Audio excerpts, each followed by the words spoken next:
സ്ത്രീകൾക്ക് സൗജന്യ യാത്ര എന്ന പ്രഖ്യാപനത്തിന് പിന്നാലെ പുതിയ നീക്കവുമായി KSRTC. ജെൻഡർ ടിക്കറ്റിംഗ് നടപ്പാക്കുന്നതിന്റെ ഭാഗമായി കണക്കെടുപ്പ് തുടങ്ങി. യാത്രക്കാരുടെ ജെൻഡർ രേഖപ്പെടുത്താനാണ് KSRTCക്ക് നിർദ്ദേശം.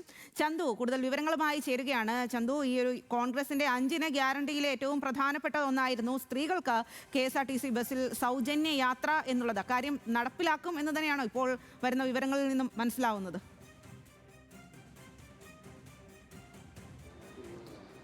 സ്വാതി, ഈ 5 ഗ്യാരണ്ടികൾ പ്രധാനമായി കോൺഗ്രസ് അവരുടെ പ്രകടന പത്രികയിൽ മുന്നോട്ട് വെച്ചതാണ്. അവരുടെ ഒരു അഭിമാനം എന്ന നിലയിൽ തന്നെ മുന്നോട്ട് വെച്ച പദ്ധതിയാണ്. അതുകൊണ്ട് തന്നെ ആ പദ്ധതി എന്തായാലും നടപ്പാക്കും എന്ന ഒരു നിലപാടിൽ തന്നെയാണ് കോൺഗ്രസ്. അതിൻ്റെ ആദ്യപടിയായി KSRTCയിൽ സ്ത്രീകൾക്ക് സൗജന്യ യാത്ര എന്ന ആ ഒരു നടപടിയിലേക്ക് കോൺഗ്രസ് കടക്കുന്നു എന്ന് വേണം ഈ ഒരു നടപടി, ഇപ്പോൾ KSRTCയിൽ നിന്നും വന്ന ആ നടപടി സൂചിപ്പിക്കുന്നത്. അതായത് ജെൻഡർ ടിക്കറ്റിംഗ് നടപ്പാക്കുന്നതിൻ്റെ ഭാഗമായാണ് ഇപ്പോൾ KSRTCയിൽ സ്ത്രീ പുരുഷ യാത്രക്കാരുടെ കണക്കെടുക്കാൻ KSRTC തീരുമാനിച്ചിരിക്കുന്നത്. ഇതിന് ടിക്കറ്റ് മെഷീനിൽ ഒരു ഓപ്ഷൻ പുതുതായി ഏർപ്പെടുത്തിയിട്ടുണ്ട്. അതിൽ ടിക്കറ്റ് നൽകുമ്പോൾ തന്നെ സ്ത്രീയാണോ പുരുഷനാണോ എന്ന് രേഖപ്പെടുത്താൻ കഴിയും. അങ്ങനെ ഈ KSRTCയിൽ യാത്ര ചെയ്യുന്ന സ്ത്രീ യാത്രക്കാരുടെ കണക്ക് ഈ ടിക്കറ്റിംഗ് നൽകുന്നതിലൂടെ എടുക്കാൻ കഴിയും. അപ്പോൾ KSRTC ഇപ്പോൾ നിലവിൽ ഒരു ദിവസം, അതായത് പ്രതിദിന യാത്രക്കാരുടെ കണക്കെടുക്കുന്നുണ്ട്. അതിൽ പുരുഷ യാത്രക്കാർ എത്ര, സ്ത്രീ യാത്രക്കാർ എത്ര എന്ന കണക്ക് KSRTC എടുക്കുന്നില്ല.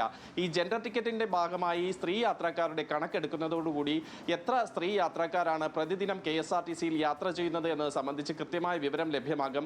അങ്ങനെയെങ്കിൽ ഈ KSRTCയിൽ സൗജന്യ യാത്ര, സ്ത്രീകൾക്ക് സൗജന്യ യാത്ര എന്നത് സംബന്ധിച്ച് ഒരു വിശദമായ പദ്ധതി തന്നെ കോൺഗ്രസിന് ഈ കണക്കെടുപ്പിലൂടെ നടപ്പാക്കാൻ കഴിയും. അതിനുവേണ്ടി പ്രത്യേക പാക്കേജ് അനുവദിക്കുക, എത്ര രൂപ ഇതിനുവേണ്ടി ചെലവിടേണ്ടി വരും തുടങ്ങിയ കാര്യങ്ങൾ കോൺഗ്രസിനെ സംബന്ധിച്ചിടത്തോളം, അല്ലെങ്കിൽ അടുത്ത അധികാരത്തിൽ വരുന്ന സർക്കാരിനെ സംബന്ധിച്ചിടത്തോളം മനസ്സിലാക്കാൻ കഴിയും.